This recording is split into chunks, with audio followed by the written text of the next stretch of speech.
오늘 하나님께서 우리에게 주신 말씀은 구약성경 민수기 31장 1절에서 12절까지 말씀입니다.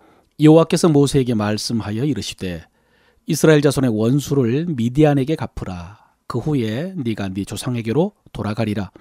모세가 백성에게 말하여 이르되 너와 함께 있는 사람들 가운데서 전쟁에 나갈 사람들을 무장시키고 미디안을 치러 보내어 여호와의 원수를 갚되 이스라엘 모든 지파에게 각 지파에서 1000명씩을 전쟁에 보낼지니라 하매 각 지파에서 1000명씩 이스라엘 100만 명 중에서 12,000명을 택하여 무장시킨지라. 모세가 각 지파에 1000명씩 싸움에 보내되 제사장 엘르아살의 아들 비나스에게 성소의 기구와 신호나팔을 들려서 그들과 함께 전쟁에 보내매 그들이 여호와께서 모세에게 명령하신 대로 미디안을 쳐서 남자들을 다 죽였고 그 죽인 자 외에 미디안의 5 왕을 죽였으니 미디안의 왕들은 에위와 레겜과 수루와 후루와 레바이며 또 보올의 아들 발람을 칼로 죽였더라. 이스라엘 자손이 미디안의 부녀들과 그들의 아이들을 사로잡고 그들의 가축과 양떼와 재물을 다 탈취하고 그들이 거처하는 성읍들과 촌락을 다 불사르고 탈취한 것, 노약한 것, 사람과 짐승을 다 빼앗으니라. 그들이 사로잡은 자와 노략한 것과 탈취한 것을 가지고 여리고 맞은편 요단강가 모압 평지의 진영에 이르러 모세와 제사장 엘르아살과 이스라엘 자손의 회중에게로 나오니라. 아멘. 오늘도 성령님께서 이 말씀을 통해서 하나님의 음성 들려주시고 여러분은 그 하나님의 뜻을 기쁘게 순종하는 하루가 되시기를 바랍니다. 오늘 민수기 31장은 미디안을 치라는 하나님의 명령에 따라 이스라엘 백성들이 미디안을 쳐서 이기고 포로와 전리품을 가지고 돌아온 장면입니다. 2절에서 하나님께서는 이스라엘의 원수를 미디안에게 갚으라 라고 하셨습니다.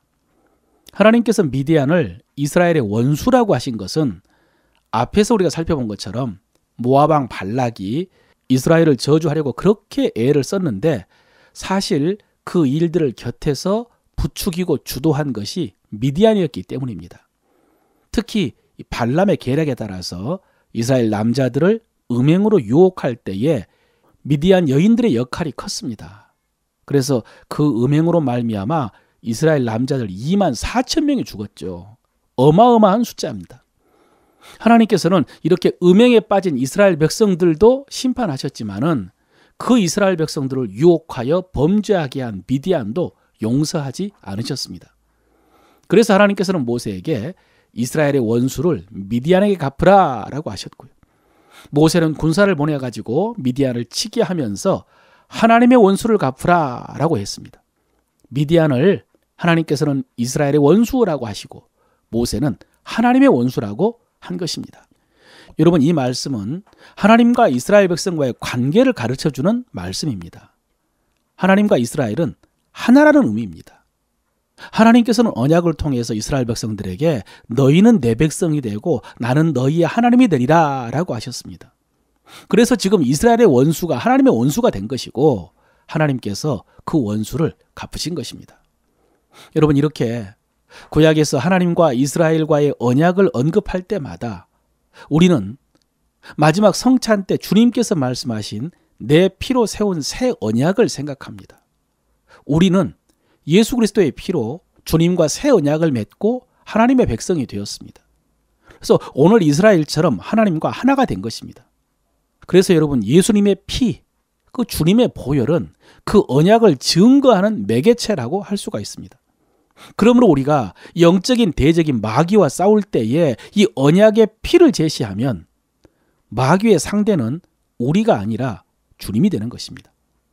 주님께서 십자가에서 마귀의 권세를 무력하게 하시고 이기셨는데 그 승리가 우리의 승리가 되는 것입니다. 오늘 본문에서는 이스라엘 백성들도 이 언약에 신실했기 때문에 각 지파별로 1000명씩만 선발해서 전쟁에 나갔지만은 거뜬히 승리를 했습니다.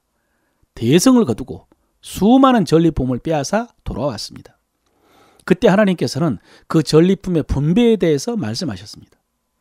하나님께서는 군인들이 전쟁에 나가서 얻은 전리품 중에 절반은 전쟁에 참가했던 군인들에게 나눠주도록 했습니다. 그 군인들이 목숨을 걸고 나가서 싸웠기 때문에 하나님께서는 그들이 가장 많은 몫을 받도록 하신 것입니다. 그것은 수고한 이들이 받아야 될 자기 목, 자기 분깃이라고 할 수가 있습니다. 여러분, 뿌리는 대로 거두는 것이 가장 보편적인 하나님의 법칙입니다. 많이 수고한 사람이 많이 받아 누리는 거, 이거 하나님의 뜻입니다. 그런데 여러분, 이것이 전부는 아닙니다. 하나님께서는 전쟁에 참여한 군인들만 모든 전리품을 차지하도록 하지 않으셨습니다. 나머지 절반은 남은 백성들에게 나눠주라고 하셨습니다. 여러분, 이것은요, 이웃의 몫이라고 할 수 있습니다. 그들이 비록 목숨을 걸고 나가서 싸우지는 않았지만은 그들도 승리의 기쁨을 함께 누리도록 한 것입니다. 여러분, 그렇습니다. 내가 싸우고 일해서 내가 얻었지만 그러나 우리가 얻은 소유 중에는 이웃과 함께 나눠야 될 몫이 있습니다. 다른 사람들에게 베풀어야 될 은혜의 몫이 있다는 것을 알아야 됩니다.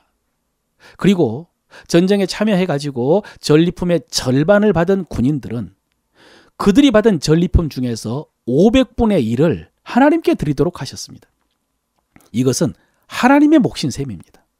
그래서 전쟁에 참가한 군인들은 자기가 받은 전리품에서 500분의 1을 제사장 엘르아살에게 드렸습니다. 하나님께 드리기로 했던 거, 그것을 제사장에게 드린 것입니다.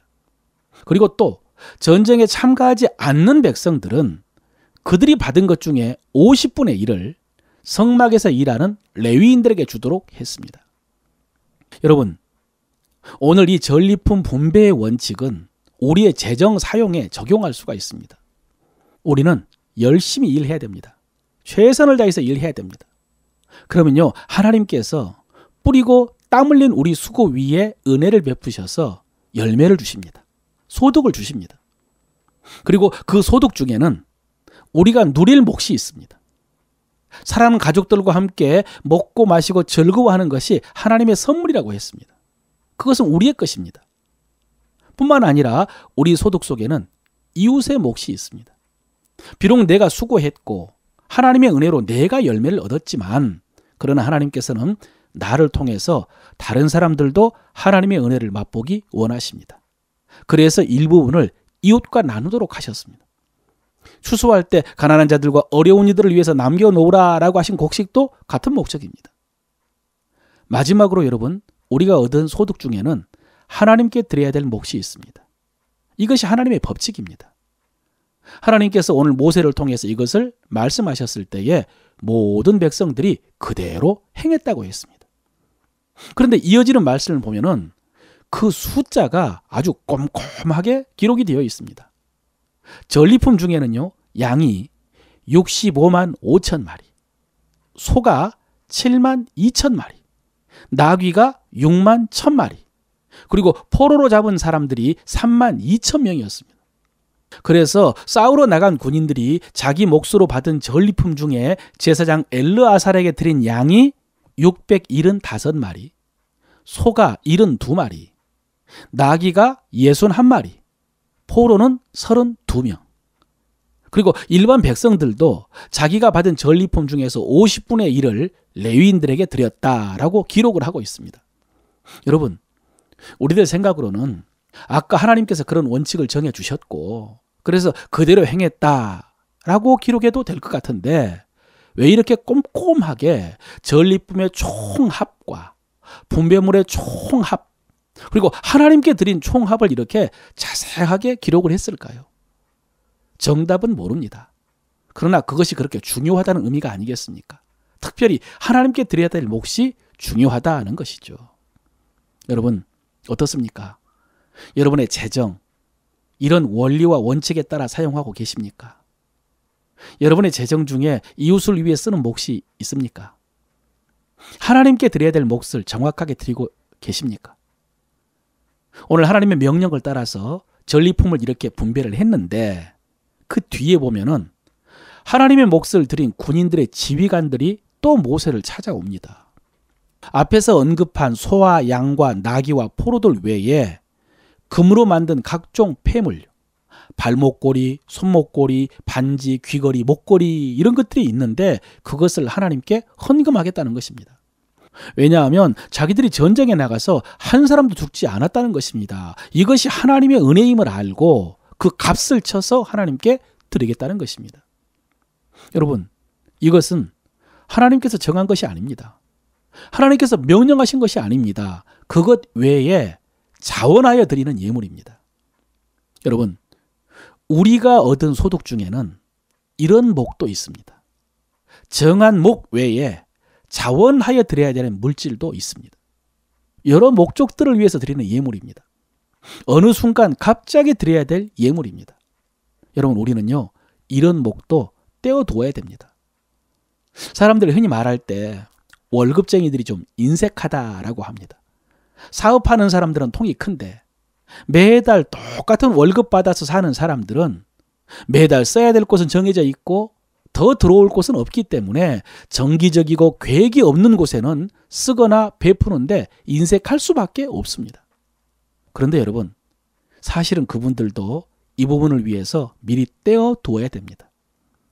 자기가 급하게 사용할 수 있는 재정도 미리 저금해 두는 것처럼 주님을 위한 목도 따로 떼어두어서 언제든지 필요할 때 사용할 수 있게 해야 됩니다. 여러분, 사실 오늘 이런 주제는 설교하기 참 불편한 주제입니다. 그런데 본문의 순서를 따라 설교하는 오늘의 만나이기 때문에 최대한 말씀의 정신에 부합하게 설교를 했습니다. 오늘 이 말씀이 여러분들에게 걸림돌이 아니라 디딤돌이 되시길 바랍니다. 하나님께서 우리를 위해 주신 말씀으로 받으시길 바랍니다. 여러분, 하나님께서 먼저 은혜로 우리에게 열매를 주실 것입니다. 우리 손의 수고가 헛되지 않게 하실 것입니다. 그 중에 우리의 몫을 누리면서 행복하시길 바랍니다. 그리고 이웃의 몫과 하나님의 몫을 구별하시길 바랍니다. 그러면 그것이 다시 하나님 앞에 심겨진 씨앗이 되어서 열매 맺어 더 풍성하게 거두고 누리게 될 줄로 믿습니다.